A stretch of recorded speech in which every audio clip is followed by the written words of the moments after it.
If you grew up in 1980s Britain, your Saturday mornings weren't complete without a trip to the newsagent to grab your weekly comic fix. These weren't just throwaway entertainment. They were cultural institutions that shaped an entire generation's sense of humour, heroes, and storytelling. Picture this: millions of British kids, every single week, devouring the same characters, the same jokes, the same rebellious spirit. But here's the thing, while we all remember clutching these inky treasures, most of us have completely forgotten just how controversial, groundbreaking, and downright bizarre some of them actually were. The stories behind these comics are far stranger and more fascinating than the adventures printed on their pages. Let's kick things off with the undisputed heavyweight champion of British comics, the Beano. First published in 1938. This Dundee-born legend was absolutely unstoppable in the 1980s, shifting over 400,000 copies every single week. Dennis the Menace wasn't just a character, he was a national icon who taught an entire generation that harmless rebellion against authority was not only acceptable but downright admirable. What most people don't realise is that artists worked under punishing deadlines, often completing entire strips in just days. The legendary Leo Baxendale, who created the Bash Street Kids, would later publicly criticise DC Thomson for paying artists a pittance and giving them no rights to their own creations. Despite this controversy, the comic remained pure joy. Minnie the Minx, Roger the Dodger, and the Bash Street Kids became household names.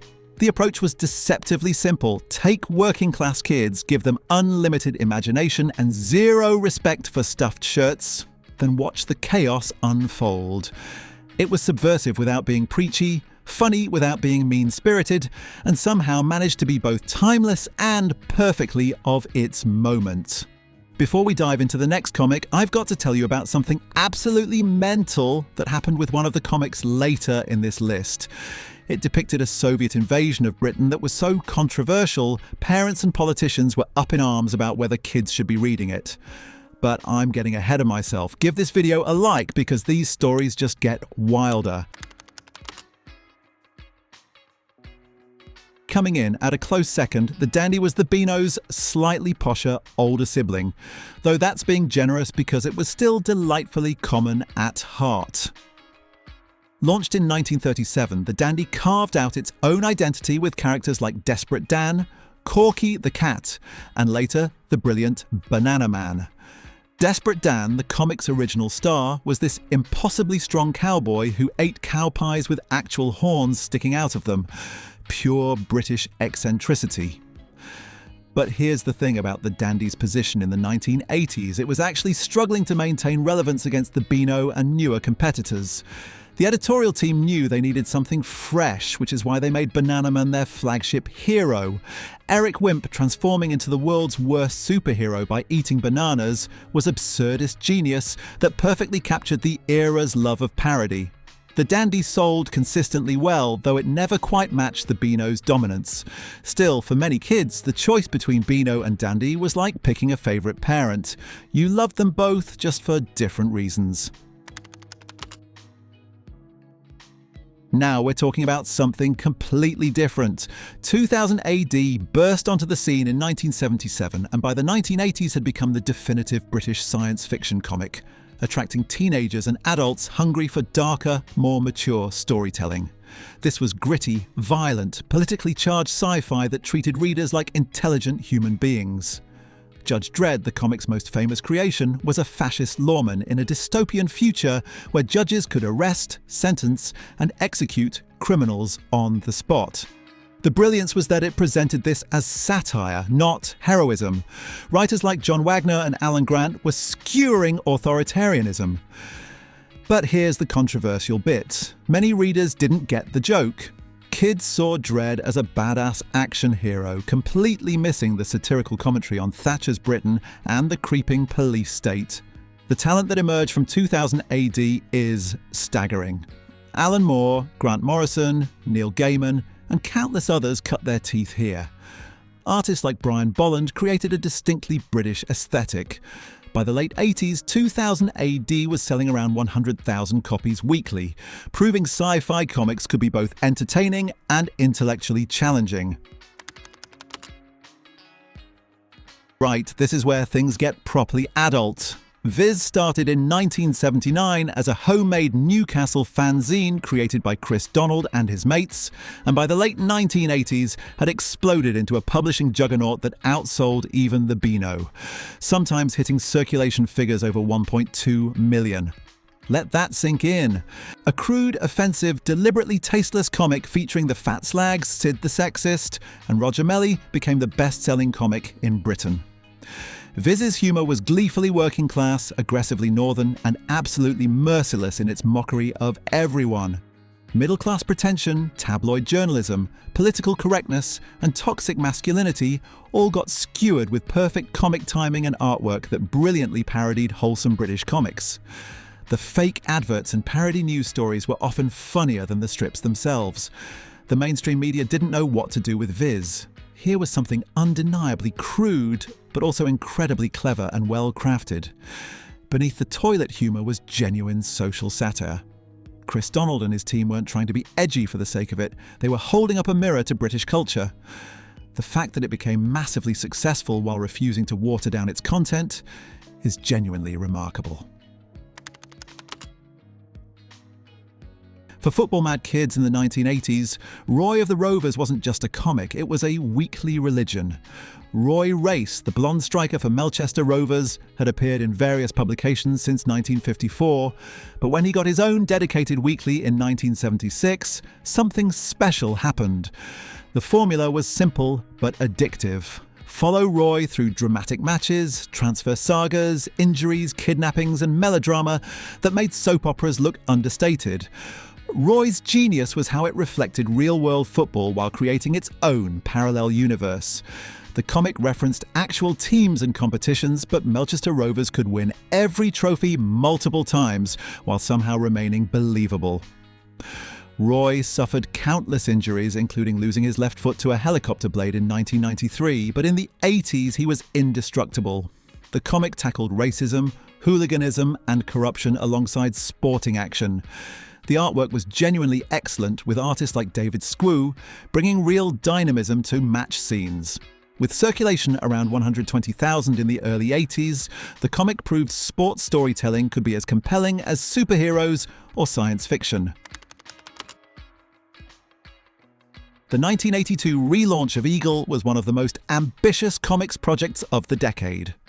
The original Eagle, which ran from 1950 to 1969, was legendary for introducing Dan Dare, the British spaceman who became an icon of post-war optimism. The new version tried to recapture that magic for a new generation, and for a while it succeeded. At its peak, the relaunched Eagle sold around 150,000 copies weekly. The new Eagle brought back Dan Dare with updated artwork that split fans down the middle. Some loved the modernised take, others thought it betrayed the clean, optimistic feel of the original. The comic also featured strips like Doomlord about an alien judge evaluating whether humanity deserved to survive, and Computer Warrior, which tapped into the growing home computer revolution. The editorial team were threading a needle, making something that appealed to kids who'd grown up with the original through their parents' stories, while also feeling fresh and modern.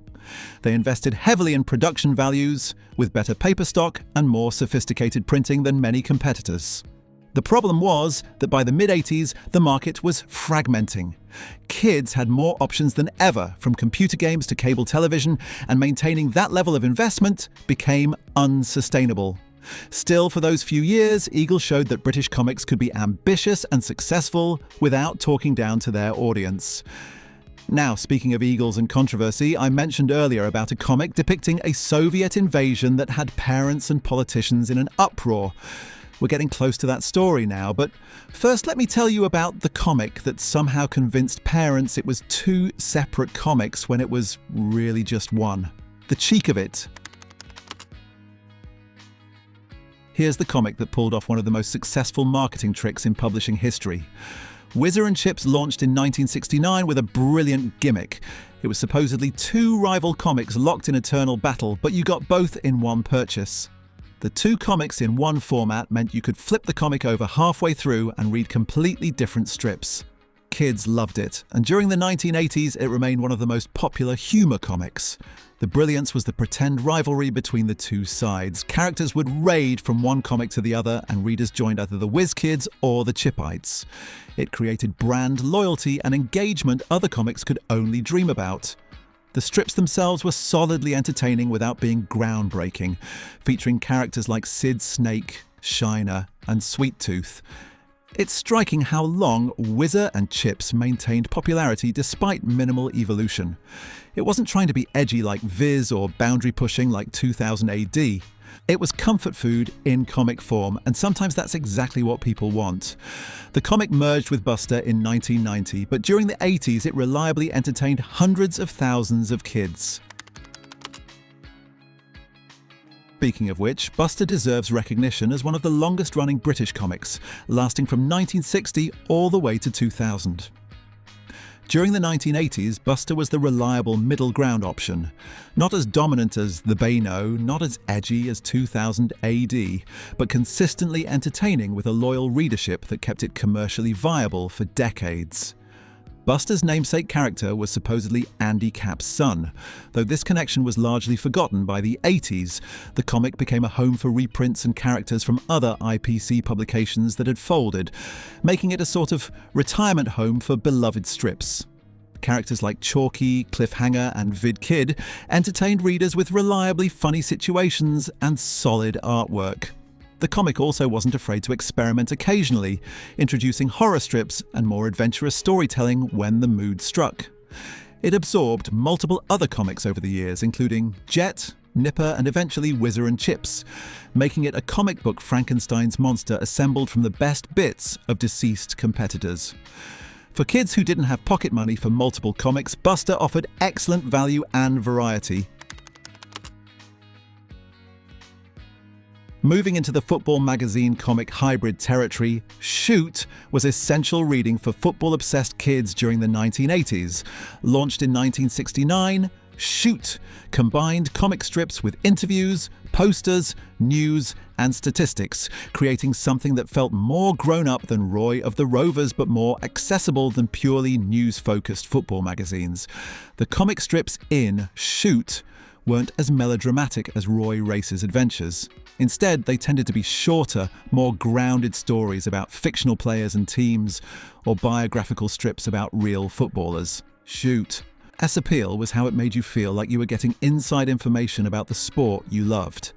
The interviews with actual players, statistics, and league ladders made it feel authoritative and serious. Throughout the 80s, Shoot competed directly with Match magazine for football fans' attention and pocket money. Both publications understood that kids wanted more than just comic strips. They wanted to feel connected to the real world of football. Shoot regularly featured player profiles, team histories, and special tournament features. For many football fans, Shoot was their primary source of information before the internet age. Match was Shoot.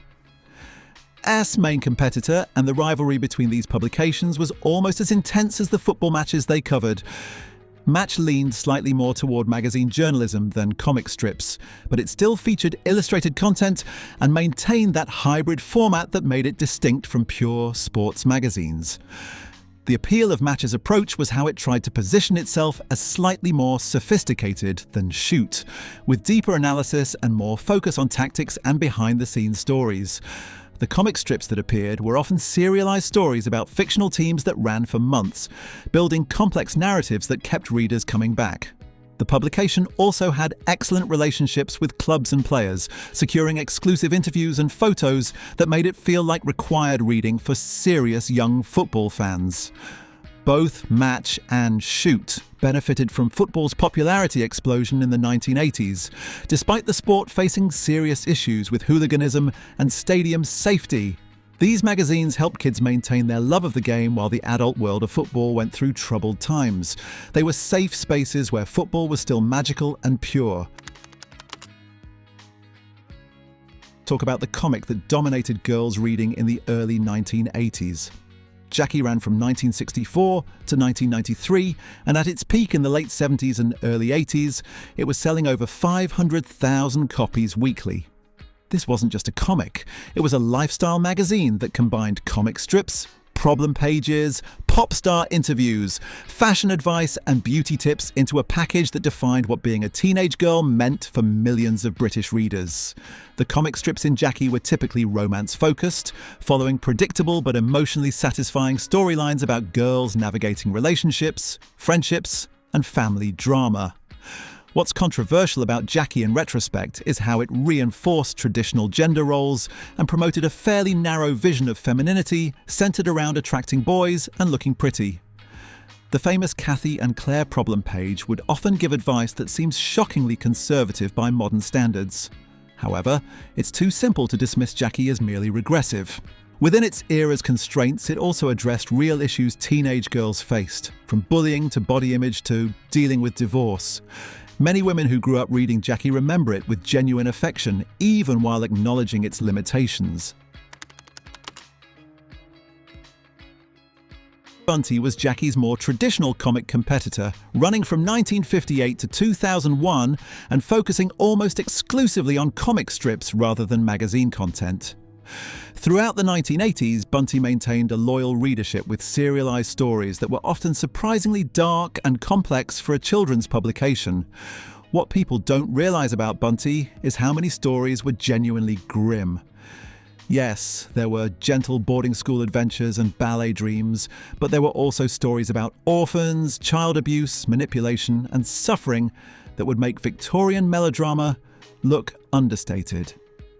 The Four Marys, Bunty's most famous strip about 4 girls at boarding school, was relatively light, but many other stories featured protagonists enduring absolutely terrible circumstances before eventual triumph. This darkness wasn't accidental. The writers understood that young readers were drawn to stories about overcoming adversity, and they weren't afraid to put their characters through the ringer. Stories like Molly's Magic dealt with real social issues within entertainment's framework. Bunty's approach was different from Jackie's. It was more focused on building character through adversity, rather than romance and relationships. Both spoke to girls, but offered very different versions of what girlhood meant. Nutty launched in 1980 as D.C. Thompson's attempt to create something zanier and more contemporary than the Beano and Dandy. It had a good run and was home to Banana Man before that character moved to the Dandy. But by 1985, Nutty merged with Hoot, another short-lived humour comic, creating Nutty/Hoot, before eventually being absorbed by the Dandy entirely. What made Nutty interesting was its willingness to experiment with different types of humour and more anarchic storytelling. It wasn't trying to be the next Beano, it was trying to be something weirder and more unpredictable. Characters like Banana Man fit perfectly because they embraced absurdism rather than traditional comic strip logic. The comic strip about a weakling who becomes a terrible superhero by eating bananas shouldn't work, but it absolutely did because it leaned into the ridiculousness. The fact that Nutty didn't survive as an independent comic doesn't mean it failed. It introduced characters and concepts that lived on in other publications and proved there was appetite for experimental humour comics. Sometimes the most interesting projects are the ones that burn bright and brief rather than becoming institutions. Now we're getting to that controversial story I mentioned. Battle was a war comic that launched in 1975 and became genuinely influential through strips like Charlie's War, which depicted World War I with unprecedented realism and anti-war sentiment. In the early 1980s, Battle maintained solid readership despite facing stiff competition from other action comics. Here's where things got properly controversial. In 1980, Battle published Invasion, written by Pat Mills, depicting a Britain occupied by the Soviet Union and a resistance movement called Mad Dogs Fighting Back. The story was clearly influenced by Cold War paranoia and featured a character called Savage, whose family was killed by the invaders. The strip was violent, politically charged, and absolutely gripping. Parents and educators were divided. Some thought it inappropriate for children, while others argued it was just exciting adventure fiction.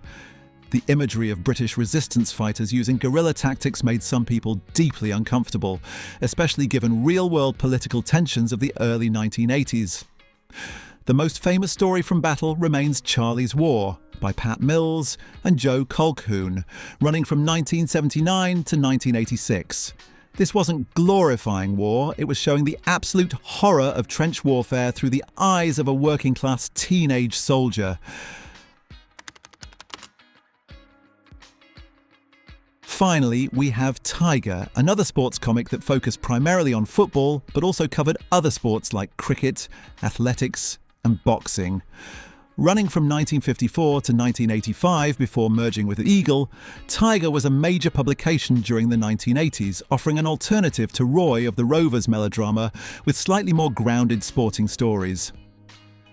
Tiger's flagship strip was originally Roy of the Rovers before Roy got his own comic, but in the 80s it featured strips like Johnny Cougar, about a British wrestler in America, Skid Solo about motor racing, and Hotshot Hamish about a Scottish footballer with a cannonball shot. The comic understood that sports fandom wasn't just about football, and by covering multiple sports it attracted a broader readership than single-sport publications.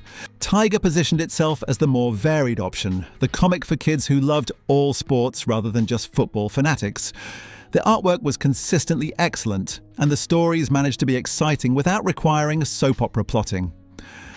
When it finally merged with Eagle in 1985, it was less a failure and more a recognition that the market was consolidating and readers wanted more bang for their buck. There you have it, 15 British comics that defined a generation and created memories that still make us smile decades later. These weren't just entertainment, they were how we learned to read, how we developed our sense of humour, and how we understood the world around us. From the gentle anarchy of the Beano to the sophisticated satire of 2000 AD, from the romantic fantasies of Jackie to the grim realism of battle, these comics reflected every aspect of growing up in 1980s Britain. If this video has made you nostalgic or taught you something you didn't know about the comics you loved, then smash that subscribe button and hit the notification bell so you don't miss future deep dives into British pop culture. Drop a comment below telling me which comic was your favourite and which character you wanted to be. Were you a Beano kid or a dandy devotee? Did you worship at the altar of Roy Race, or were you more of a 2000 AD rebel? Let's keep this conversation going because these comics might be old, but the memories they created are timeless. Cheers for watching, and I'll see you in the next one.